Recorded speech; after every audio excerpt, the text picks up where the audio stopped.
Our slot is A Life in the Day of Joan Gilbert, local organiser for Riding for the Disabled. Joan, would you like to tell us about this? Well, I always have the very best intentions of starting the day at 5:30 to give the horses a really good muck out. But reality intervenes and I finally wake at about 6:30.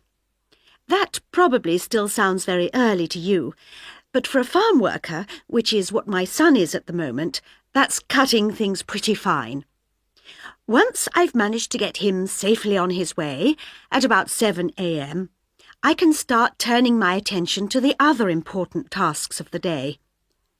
For about 5 years, we've been taking overseas students from the International Centre at our local college, and I have to give them a proper breakfast. Most of our students used to be from the Middle East, but they're no longer coming, so we tend to have Malaysian girls, and they like to have a cooked breakfast, much more than any Europeans we've had, including me, and I don't have anything these days. After cooking, I finally get round to the poor horses. It's only after this that I can start thinking about what I regard as my most important task: work for Riding for the Disabled. I've been involved with this organisation, on and off, for over 20 years, but I've only recently taken on the job of chairperson.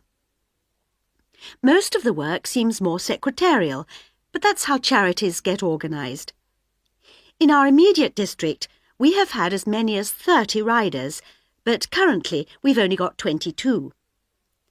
The number of helpers who have volunteered is actually 40, but we can rely on 25 to come regularly to help in the different groups. We now have 4 separate groups which cater for disabled children and adults from 6 to 40 years old. As I say, I feel that although I no longer have any proper full-time paid employment, I do have a full and busy life. I'm a housewife, which I don't mind because I don't really object to doing things like washing and cooking. Then there's my own horses, which I adore, even the revolting stuff like cleaning out the stables. The official RDA stuff is a mixed bag, really. I don't have major problems with all the letter writing and correspondence which it entails, but like lots of shy people, I find the fundraising horrendous. Other regular RDA duties, such as ringing round the riders to fix times, etc., is one of the pleasantest aspects of the work. After all, that's why I'm involved with charity work, the contact with people. My working day ends with the least enjoyable job of all: sorting the accounts. I got involved with RDA because I've always loved horses, and I can see disabled people gaining so much. I know all the medical evidence that shows that it does wonders for muscle building and so on, which is important, but from talking to the riders, they say it is the confidence they gain, and also the opportunity to be part of a new and exciting environment, which gives them the greatest benefit. In terms of the RDA organisation itself, I feel it works very well, but we're always striving to make it better. I wish, for example, our helpers and the organisers in the various centres could really rationalise the fundraising efforts, which sometimes are very inefficient. And it also saddens me how unaware some of the stables can be about the difficulties faced by people who are disabled. Anyway, I feel very privileged to work with our riders and to see such tangible benefits. It sends me to sleep with the feeling that though the day has been hard, it has been worthwhile. That is the end of Section 2. Now turn to Section 3. You will hear 2 trainee teachers called Dean and Hannah talking about their recent teaching practice in an elementary school. Hi, Dean. Did you have a good weekend? Yes. It was good to relax after a whole week of teaching practice. I really enjoyed the experience, though. Yes, so did I. And I think it went well. Anyway, are you okay to talk about the report we've got to write on the geography lesson we taught together? I was thinking we could make notes now and then divide the actual writing up between us. Sure, good idea. Let's begin with our lesson aims, shall we? Right, well, I know the main one was getting the class to think about how people in different parts of the world are connected to each other through the things they buy and sell. Yes, we took that from the syllabus for grade 4, and then we decided to use pencils as our example, because they're relatively simple in design and everyone's used a pencil at some time or other. We should include that information too. Right. And we also wanted to get the class thinking about how things are moved around the world in different ways, from the farms and the mines to the factories and then the stores. That wasn't in the core syllabus. I think we added that ourselves. Yes, I think you're right. Okay. Then the last section of the report contains a post-lesson analysis. We have to mention any problems we identified in our lesson when we taught it.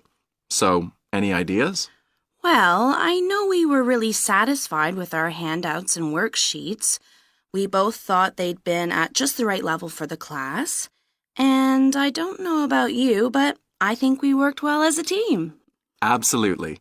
Neither of us was too dominant, and we supported each other. Personally, the thing I think we didn't get right was the way we paced things. Some things seemed to be rushed, and others seemed to drag out too long.